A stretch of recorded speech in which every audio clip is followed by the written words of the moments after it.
Hello, today I would like to talk to you about something that has been on my mind for quite a few days now, because I see it in the news every single day that so many people are actually talking about the symptoms of the coronavirus.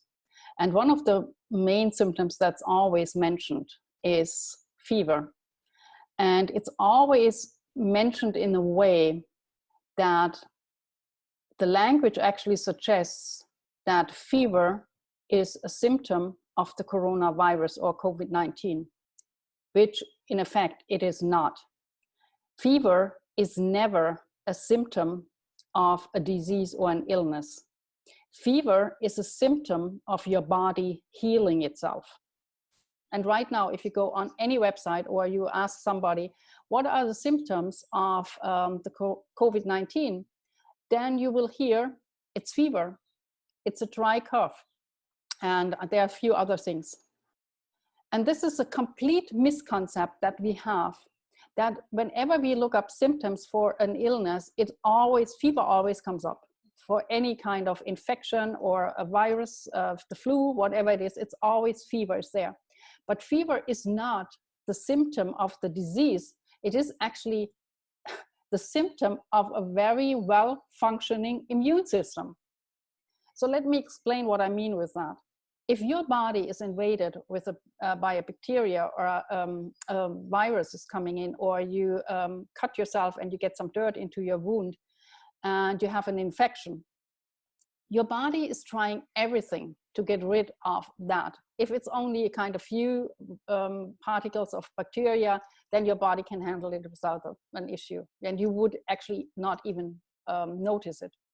However, if the amount of bacteria or there's a great amount of virus actually then developing in your system, and to be really clear about that as well, the virus itself, when it enters your system, it cannot replicate in your system. It needs cells in your body to replicate. So the virus actually enters the cells. If it finds the right protein outside of cell, then it enters the cell. The RNA of the virus replicates itself within the cell, and then if it has replicated often enough, the cell actually explodes or bursts, and then the new many kind of RNAs are now going out, viruses are now going out again to find new host cells. So this is actually how the virus spreads in your body. And so what we are seeing here in the body then, if there is a lot of like viruses in particles in your body, that your body needs to defend itself. So it recognizes it's something that is not my own. What it does is, because it recognizes that it doesn't belong in the system, it often produces what we call fever now, which is actually heat. It raises the body temperature because a lot of viruses, bacteria cannot survive in high temperatures. And depending on the virus and the bacteria, that is around 99, 100 degrees, 101, and sometimes even higher. And this is then when actually the fever often gets that high, is because the body is trying to get rid of the bacteria or the virus by creating that kind of heat to kill the virus in the system. And now imagine your body is actually doing that. Your body is doing all it can by producing the heat to get rid of that virus, especially also now with the coronavirus. Now imagine that you are actually taking Tylenol or any of the other fever-reducing medication. What happens in the system? You are actually, first of all, telling your system that it doesn't do its job. You know better than your body itself. So you try to help it. But the moment you start reducing the fever, you are actually stopping the natural process of eliminating the virus in the system. And what you're doing is actually creating havoc in your system, because your body tries to actually do its work, but you interfere with it. And this is something that I see everywhere. And I was just talking to someone this morning, and she said, yeah, I feel not really well, and I think I have a fever. Could you go out and get me some Tylenol? and get me some, I don't have anything left here. I'm just saying, you know, are you really sure you want to do that? And I explained the whole thing to her, and she had to admit that it doesn't make sense at all to her. And I said, so what's wrong with actually staying in bed for a couple of days and really let the fever run its course and supporting your system with everything you can by not eating a lot, by or definitely not heavy meals, drinking a lot, and just resting, sleeping a lot if you can, and really helping your body to do its work instead of going to the pharmacy and interfere with the natural process in the body.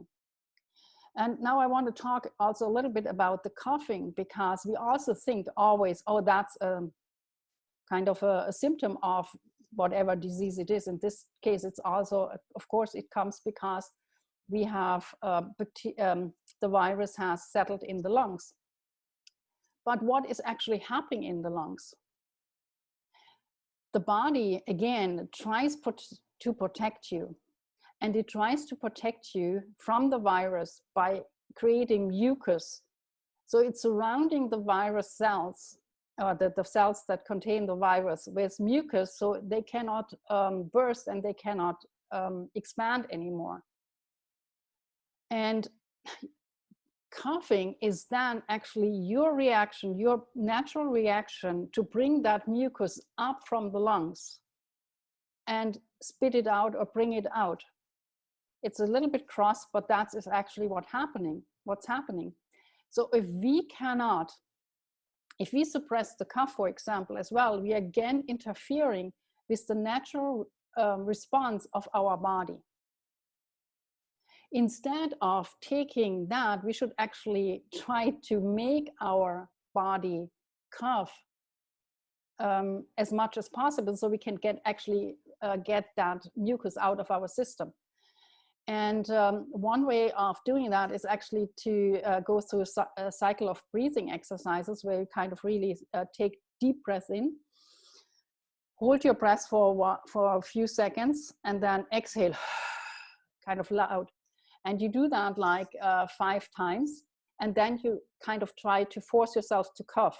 And you will notice if you really hold the breath for a moment, you're actually going deeper with your breath. And so you're actually trying to loosen the mucus that has built in the lungs.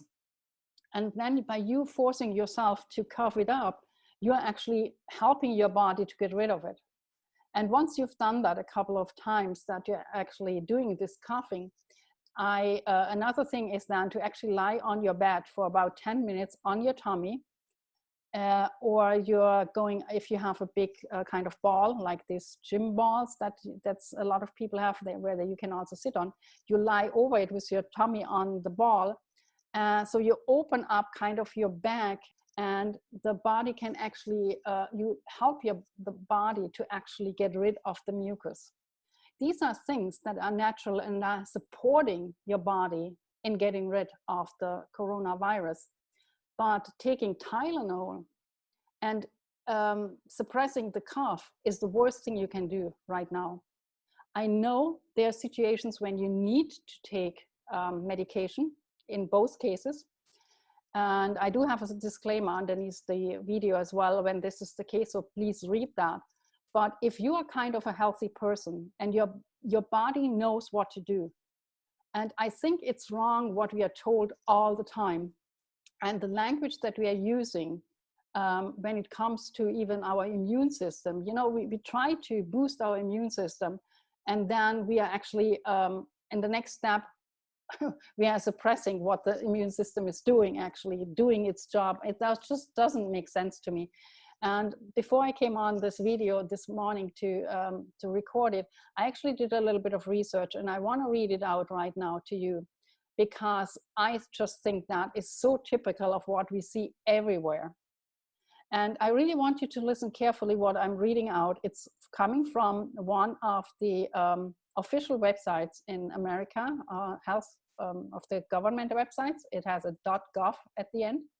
And what you read there is the following. As long as your immune system is running smoothly, really listen to that, you don't notice that it's there. So your immune system is fine as long as you don't know it. However, but if it stops working properly because it's weak or can't fight particularly aggressive germs, you will get sick. So what that message actually means, translated, is when you get sick, when you have a fever, when you feel weak, when you are sweating, when you are coughing, when all of that happens, your immune system is not working properly. But actually, it's the opposite.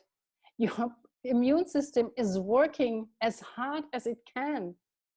And that is why you feel all these kind of what we call symptoms, the fever and the coughing and whatever comes up. It's because your immune system is working, not because it's weak. And I just wanted to talk about this myth that we have been brought up, or most of us have brought up with, which is, in my opinion, completely wrong. Our body is designed to heal. And I have seen spontaneous healing. In so many cases, I had a spontaneous remission. I have seen what the body can really do. For 25 years now, I have done research on how the body heals. And what I'm reading right now, again, it just breaks my heart that we don't trust our body. And if you constantly interfere with what your body is doing naturally, you actually tell your body every single time that you don't trust it, that you don't believe in it. So you are actually sending a very negative message to your body by interfering with its natural healing process. And I just wanted to give you that kind of information. And for me, also, it's kind of a something to ponder. What is actually happening in our health system? Why are we told that we need the help from outside? Who is making money out of your suffering? Just food for thought right now. And I want to leave you with that.